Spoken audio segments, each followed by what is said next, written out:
That's a lot of wine. I really think he doesn't have an alcohol problem. That's a lot of wine for just one guy. I agree. The door's locked, but it doesn't feel too solid. Drawings. It's like floor plans for the house with a lot of handwritten notes. Seems like he's planning a lot of renovations. Spherical contraption. Very sciencey.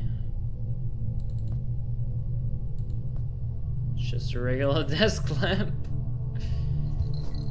It's a tanning bulb, I guess. Oh, okay, hold on. No. Use it with lamp. No. Use lamp. If it's a tanning bulb, it emits UV rays, right? We need UV rays. This bulb was way too big to fix it. Okay, maybe. What about the ceiling lamp? I guess no.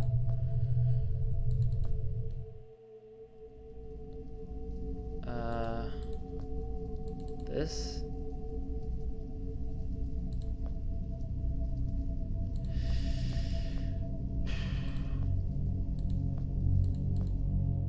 Well, let's go up then.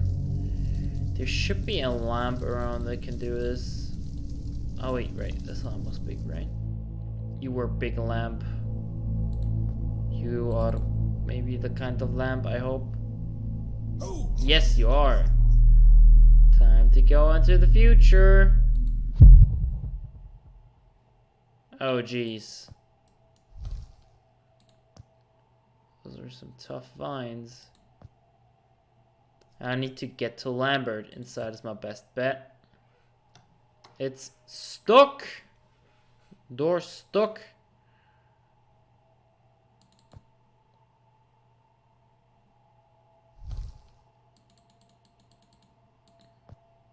So the door is locked.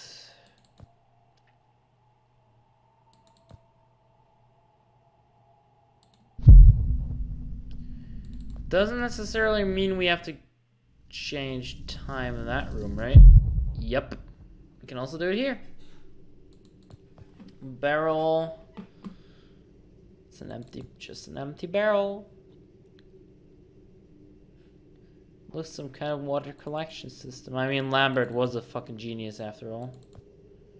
Vegetables, this must be how he survived for so long. Twig. A dry twig I guess I've put stranger things good to use. Okay. Let's go into the trapdoor, I guess. Can't get a grip on it. Well, then let's go into the future. Get down there. Go back again. There's a new door. Oh, wait, that means probably. Okay. There's enough food here to survive for a month. This wasn't here before. See, fire extinguisher. There's enough food here to survive for a month. Fire extinguisher.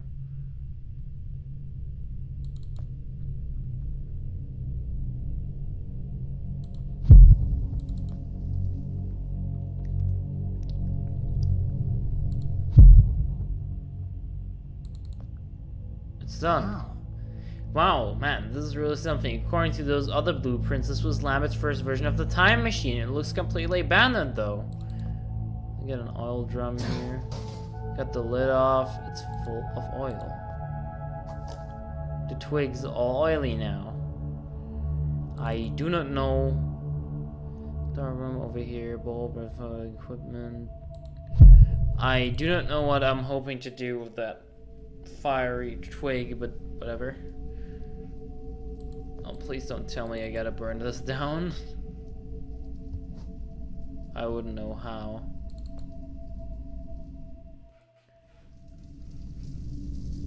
Do I put out this fire? Perhaps?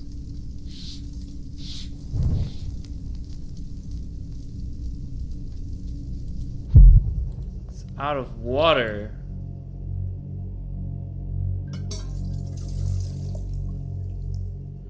Oh, okay, I get it.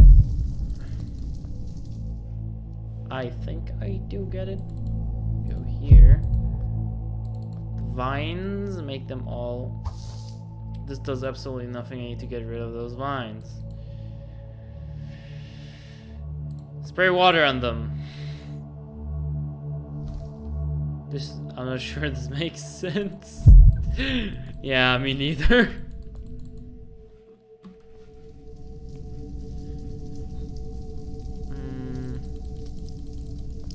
We're not supposed to use it on this.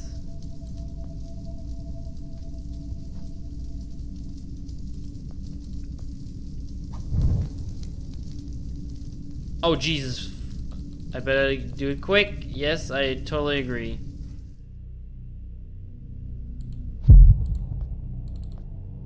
Burn the vines. Burn them. Burn the memes.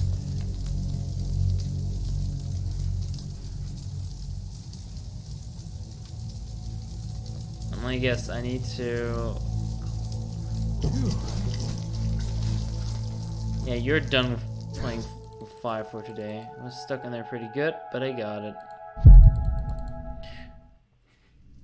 And am I now gonna cut my way into the other room? Or am I gonna... I don't really know what I'm about to do. I guess I'll do this. Yep. I must make a friendly entry. Oh, it's his bedroom in the basement. I prepared a lot, but for technical something else. Someone needs to continue work. Oh. It's my own homegrown version of the IPMCI. This guy got a lava lamp. Oh man, I love these.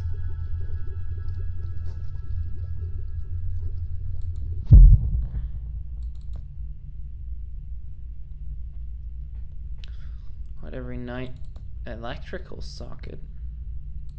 Yeah, this place has power, right? Oh. Hey, there's a ball here. That's weird. I don't think this ball is made of glass. Even the cork seems painted on. Oh, the wine bottle. Yeah, I agree.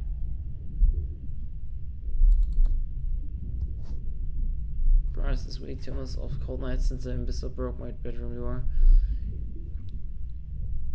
So I finally caved and built new doors.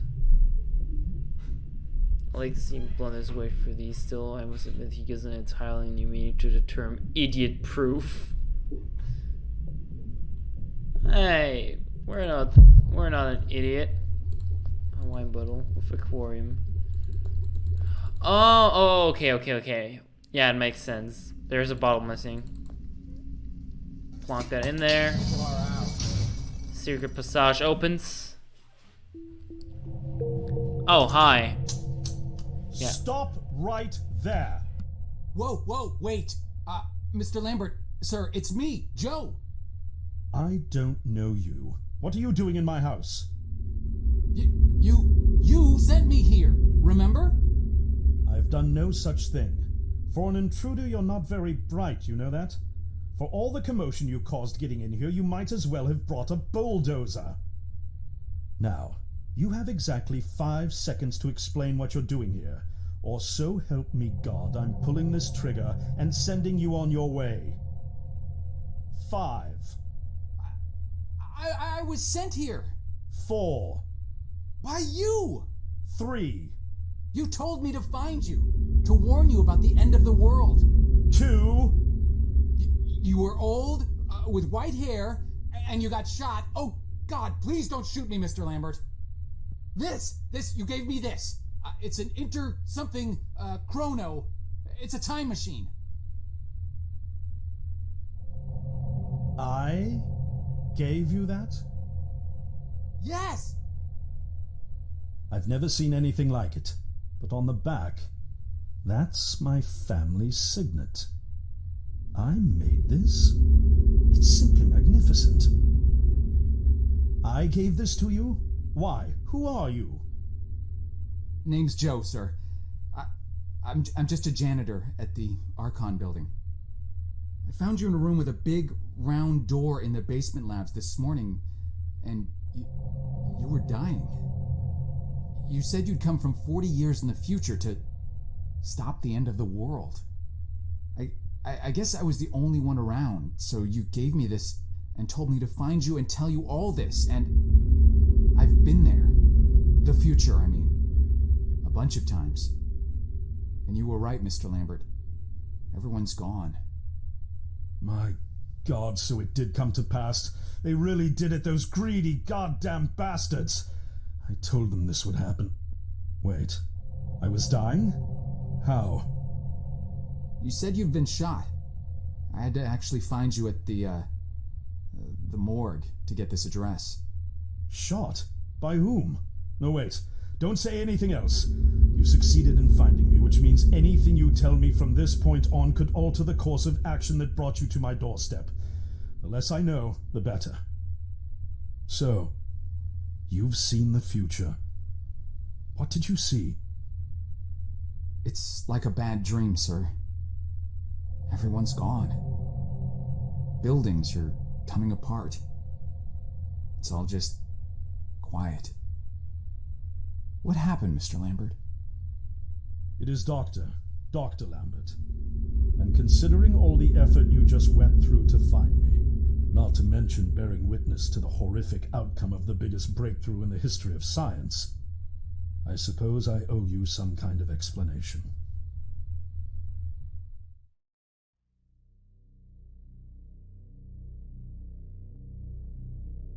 I was 24 when I got hired by Archon, or Athena as it was called back then. Athena was one of the many weapons R&D companies formed during the Second World War. Unlike other R&D companies that had retooled themselves to pursue peacetime activities after the war, Athena had made enough money to continue chasing the next big thing in defense technologies. They were betting the farm on post-war Soviet expansion, raising the level of government paranoia to create a lucrative market for esoteric weapons research. I'd say they made the right bet.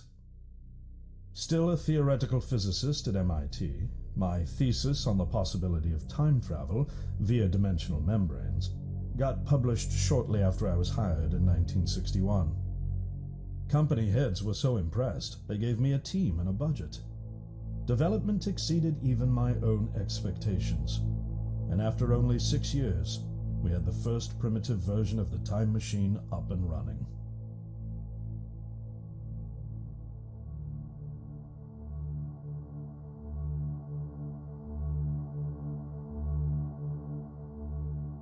Our first successful trials involved sending simple objects into the future with a timed return. But with Archon running out of money, that was all the company bigwigs needed to secure a big fat contract with the Department of Defense. Apparently, we had sold them on the idea that the technology could be used to go back in time and strangle communism in its cradle. The reality, of course, was that it couldn't. Due to the laws of causality, you can't travel back in time beyond the point where time travel was invented. And sooner or later, we had to explain that to our benefactors. When they started pushing for progress reports, Archon management had to come clean, but instead chose to ease government concerns by claiming the technology could be used to bring back advanced weapons from the future. But this, too, was a lie.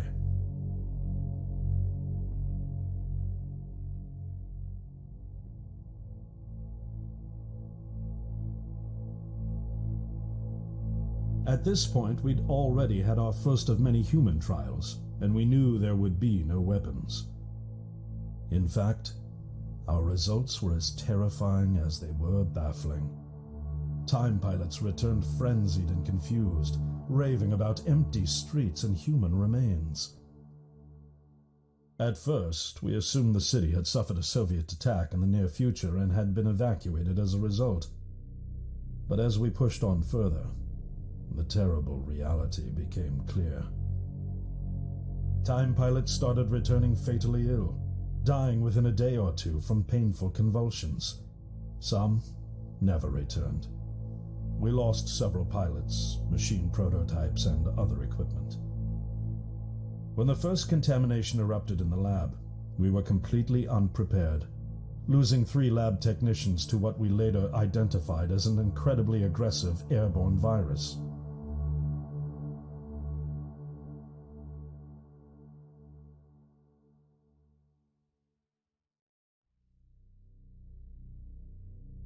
Although we weren't equipped to handle biohazards of this magnitude, management insisted we contain and study it. To keep our pilots and the virus alive long enough to study, we co-opted experimental cryotechnology from another project, Lazarus, and established a makeshift virus lab. Once again, the bigwigs managed to spin our setbacks into a success story for the Department of Defense, now claiming that the virus could be cultivated for use as a biological weapon. The team threatened to resign, but outrage was swiftly quenched by promises of massive salary increases and stock options. I didn't take the bribe. I'd witnessed the lethal efficiency of the virus firsthand. I knew there was only one way this was going to end, so I handed in my resignation and set up shop out here. For over a year, I've been working to recreate the technology to bring me back in time and prevent mankind's extinction from ever happening.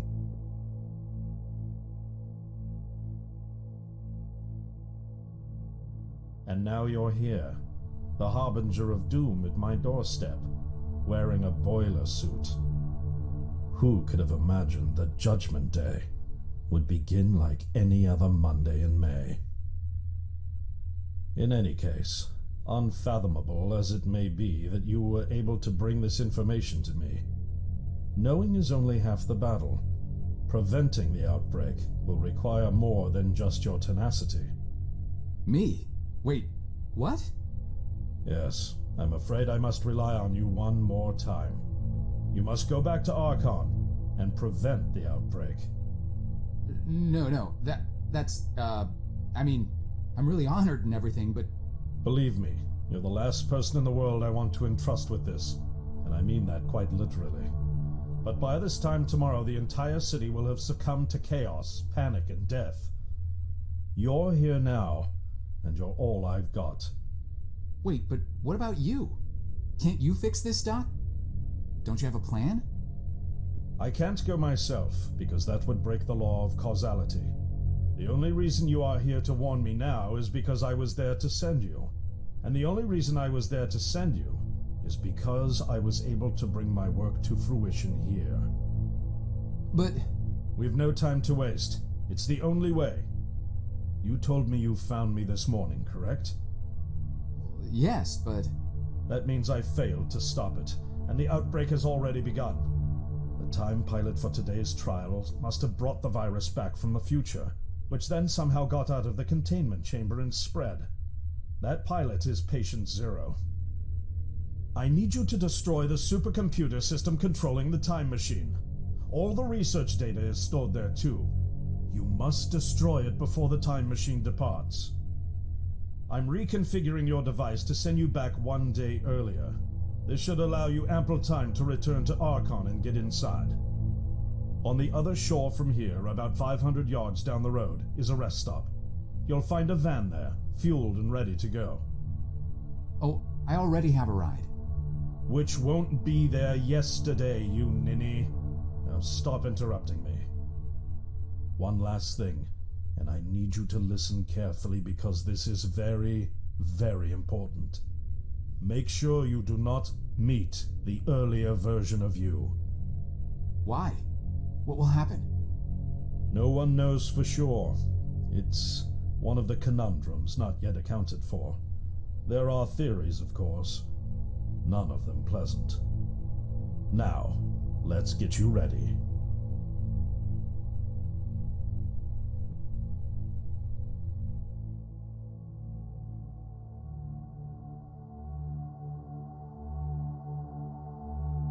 How did I get myself into this? I nearly got killed trying to reach Dr. Lambert thinking he had a plan. And it turns out it's me. I'm the plan. At least I don't have to walk back. This van's not as cool as the ambulance, but it has its charm.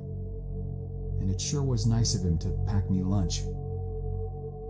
I wish he'd pack me a can opener for the beans, though. And some gas for the Bunsen burner. But I'm sure I'll think of something.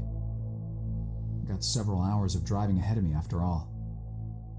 It'll be almost morning before I get to Archon. I just hope I have enough time.